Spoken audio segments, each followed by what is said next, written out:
Hello everyone, welcome back to Decoded.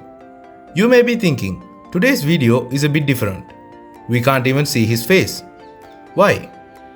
To answer your question, today's video doesn't involve only me. Today's video covers an internetworking activity that I have done with 5 of my friends. This was among the more valuable practicals we have done in a while as software engineering undergraduates.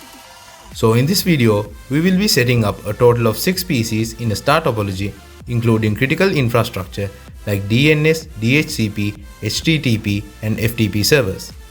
We will also be performing operations like configuring application layer services, including email and FTP. And we are even going to deploy a live CRUD-based web application with an active database as part of this activity. But before we get to any of the big stuff, our journey begins at the physical layer. First, we need to prepare the network cables and test the connections using both a manual and automatic cable tester to ensure standard compliance. So, without further ado, let's get to the cable preparation. So, these are the tools that we'll be using for the cable preparation. The stripping tool is used to remove the outer insulation layer of the Ethernet cable without damaging the smaller and delicate internal wires. The crimping tool is used to seal the RJ45 connector to the Ethernet cable after properly stripping and aligning the wires inside the connector. It can also be used to cleanly cut the cable to the desired length. The RJ45 connectors are the interface that connects the wires to the devices. The covering bushes go around the RJ45 connector and the end of the cable to protect the joint and the connectors themselves. Now we have carefully measured and marked where the cable's ends need to be stripped from. So then we are going to use the stripping tool to remove the insulation layer and reveal the little cables inside. Once we have stripped the cables, we need to order them according to the standards A and B in order to form our desired crossover connection. The standard A order needs to look like this. And the standard B order needs to look like this. After we have confirmed the order of the cables, they need to be carefully and tightly inserted into the connectors before we seal them. Now, when we have confirmed that our cable ends are accurately in A and B standards, we need to insert the ends with the connectors to the matching hole at the top of the crimping tool one at a time until they are nicely snug in there. Once we are sure that they have been placed correctly, we need to gently squeeze the crimping tool until we hear a small click sound, which means that the connector is now sealed with the cable end. So now we are going to test our cable, newly built cable, with the automatic tester.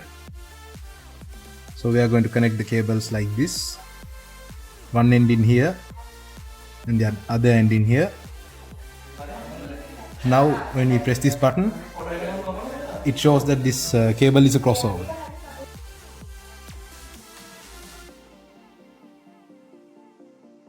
Now we are going to use the manual tester, this one. So first we are going to connect these cables.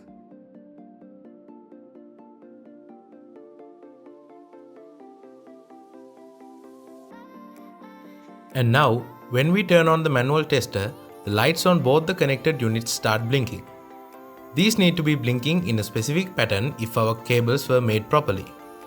As you can see on the table in the bottom right corner, when 1 blinks in the main unit, 3 blinks on the remote unit. And when 2 blinks on the main unit, 6 blinks on the remote unit. And when 3 blinks in the main unit, 1 blinks in the remote unit. So like that, since our lights are blinking in the exact same order that we can see in the table, we can conclude that our cables have been correctly built. Now we are going to connect 2 laptops with an Ethernet cable, set up the IP addresses and attempt to ping the two with each other to see if they communicate.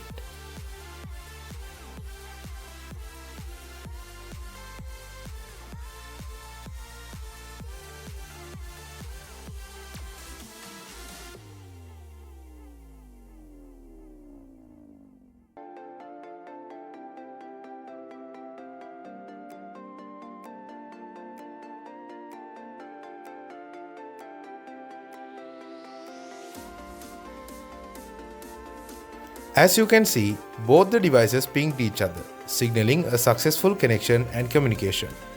So now, the next step is to share a folder between the laptops. Let's go do that. Now we are going to share a folder from the laptop on the left, A, to the laptop on the right, B. Then I am setting up the necessary settings and permissions to be able to make the folder available to laptop B.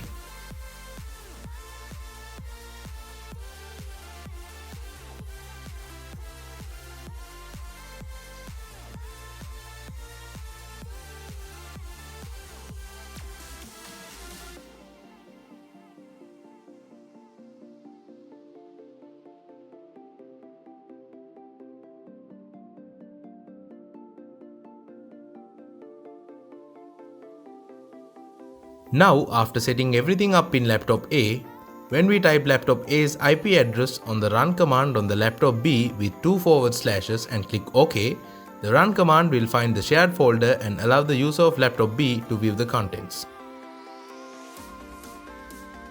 Now, we move on to cover the actual activity. First, we had to write down the name tags with IP addresses and the role for each computer in our network and then paste them on the designated computers. The next step was to test the cables with the automatic tester once more just to make sure they were working. Then we connected all 6 PCs to the switch, completing the hardware connection. After that, my teammates pinged every computer on the network with each other just to make sure there were no issues with the communication between those computers.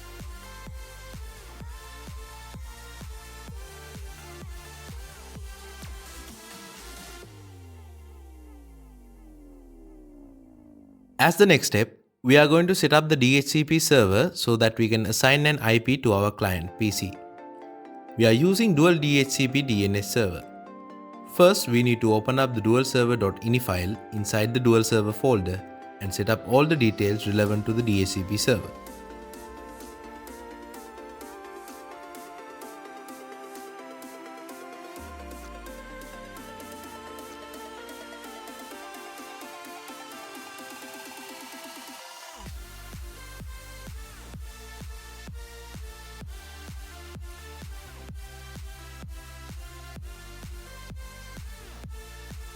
Once we set up everything and save the file, we need to open up services and restart the dual server service to enable all changes.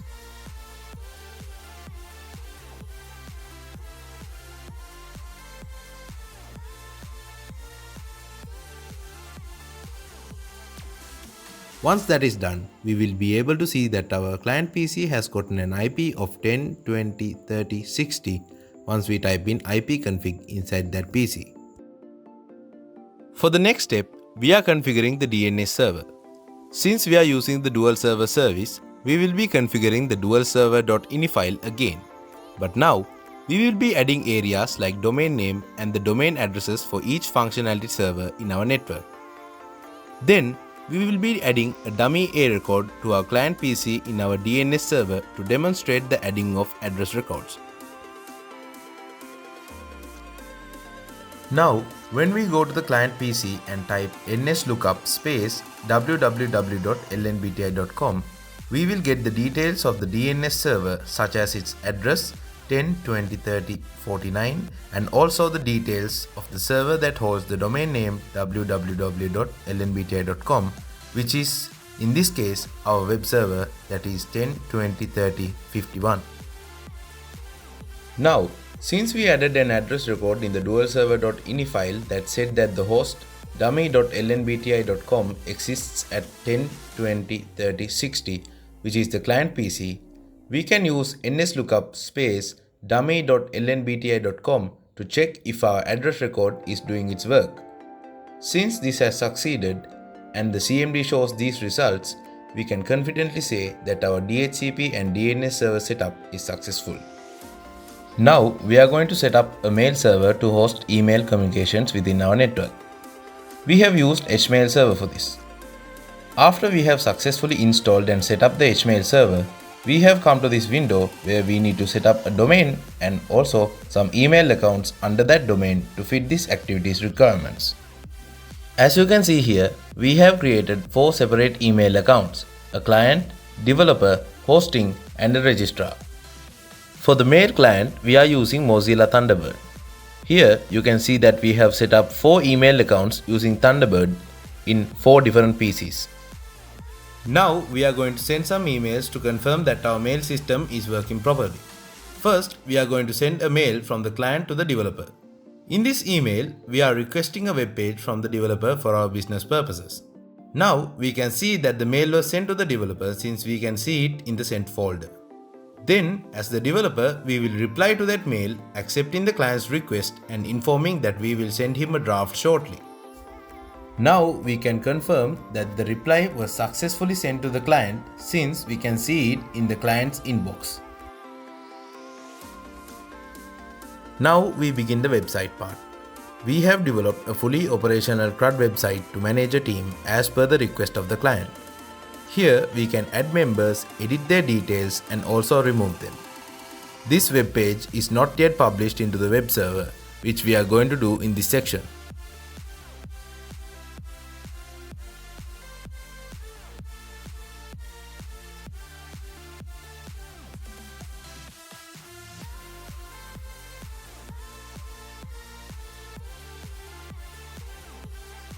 First, I'll show you how we connected the database.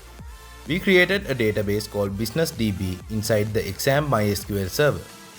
Then, we created a table team members inside this database. It contains columns such as ID, name, role, and email. After that, we populated the table with some data. Then, we have created a user account connection that allows any IP within the 10, 20, 30 subnet to connect to the database. Next, we gave that user full access to all tables within the BusinessDB. Then, we accessed the database using MySQL Workbench via the developer's PC using the credentials that we gave.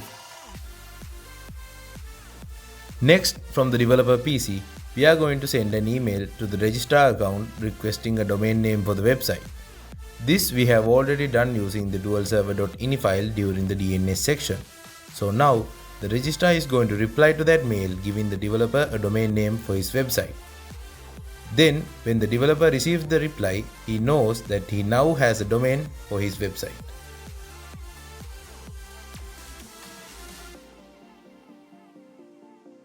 Now, our developer is going to request hosting for her website from the network host, which is the web/ftp server. She sends a formal request email.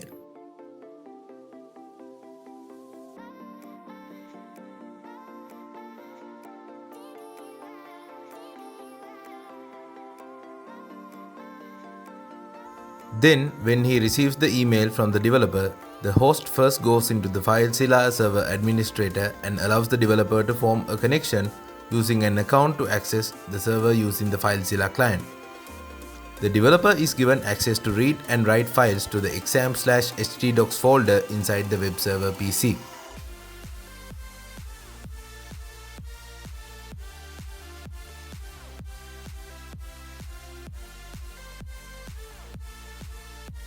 While the host does his work, the developer prepares her files index.php and config.php to upload them to the server once she receives the login credentials from the host.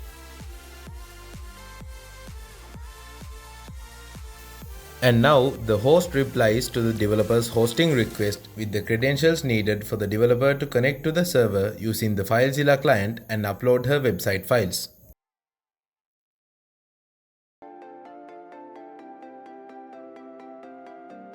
Now, the developer reads the mail, enters the credentials and logs into the server using FileZilla client. Then she uploads the index.php and config.php files into the dashboard folder inside the web server's exam/htdocs folder. And now the website is hosted. Since the web server has XAMPP Apache service running, the website must be visible to the developer and client once they visit the domain www.lnbti.com. And now, when the client visits the domain www.lnbti.com, he will be able to see the CRUD functional website built to manage a team's members. So with that, we have completed everything that we had planned for this video. To give you a small summary, we configured the DHCP DNS servers, got an IP address to the client's PC, then we configured the mail server and client so that we could communicate. and then finally the developer hosted her website in the web server and the client was able to access and modify it. That will be all for this video. I hope you all enjoyed it. Thank you for watching.